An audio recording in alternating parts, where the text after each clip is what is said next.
as we were going through the process of the budget policy statement.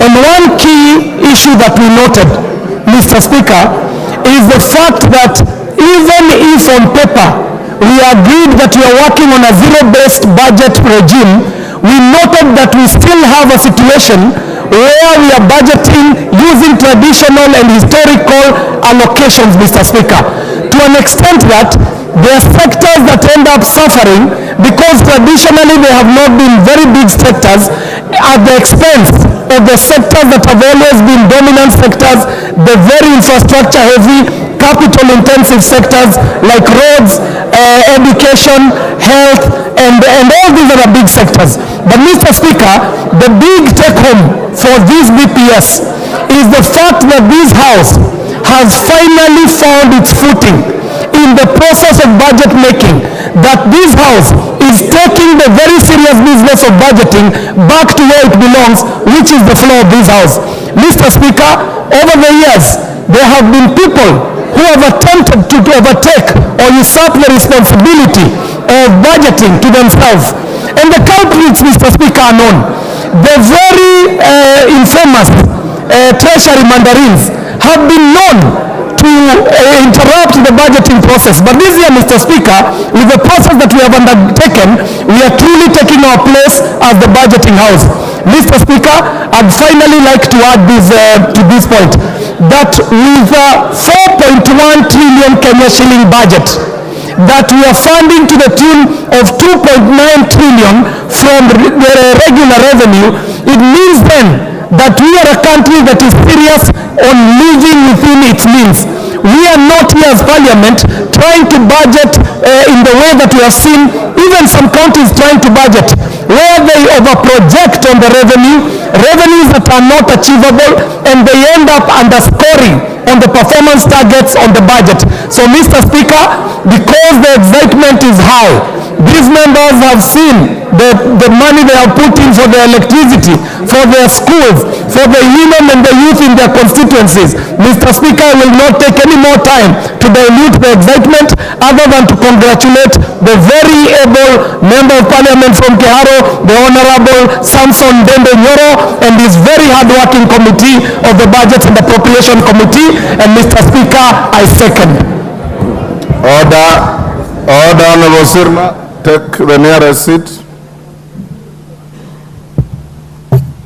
Honorable members, I now propose the question, which is that this House adopts the report of the Budget and Appropriations Committee on the Budget Policy Statement BPS for the financial year 2024-2025 and a compendium of departmental committee reports on the 2024 BPS laid on the table of the House on Tuesday, 5th March 2024, and pursuant to the provision of Section 25(7) of the Public Finance Management Act 2012 and Standing Order 2, 3, 2, 9, and 10,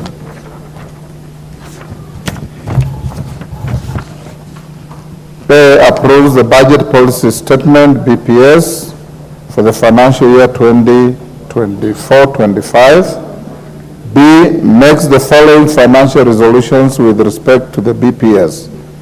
1, that the national government budget ceiling be approved at Kenya shillings 2,564,563,100,000, of which 1, executive 2,488,650,300,000, of which Office of the Auditor General 8,599,500,000, Parliament 43,623,000,000, Judiciary 23,690,300,000. 2, resolve that the allocation to county government equitable share be approved at 391,117,000,000 resolves that consistent with the latest audited and approved revenues for the financial year 2020-2021, amounting to Kenya shillings 1,570,562,945,014 shillings, the allocation to the equitable fund be set at Kenya shillings 7,852,814,725. 4. Approves that the arrears to the equalization fund be set at Kenya shillings 3,547,185,275. 5. Approves that the allocation for the count the additional allocations be approved at Kenya shillings 48,196,590,924 as by the third schedule, which shall form the basis for the current government additional allocations bill 2024.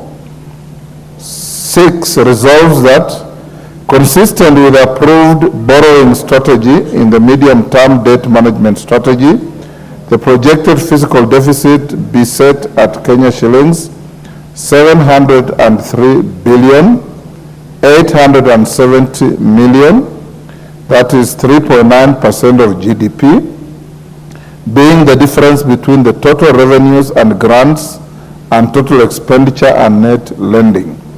C. That the first and second schedules form the basis for the ceilings for the financial year 2024-2025 budget estimates. D. That once approved by the House, this recommendation shall form the basis for financial year 2024-25 budget estimates. E.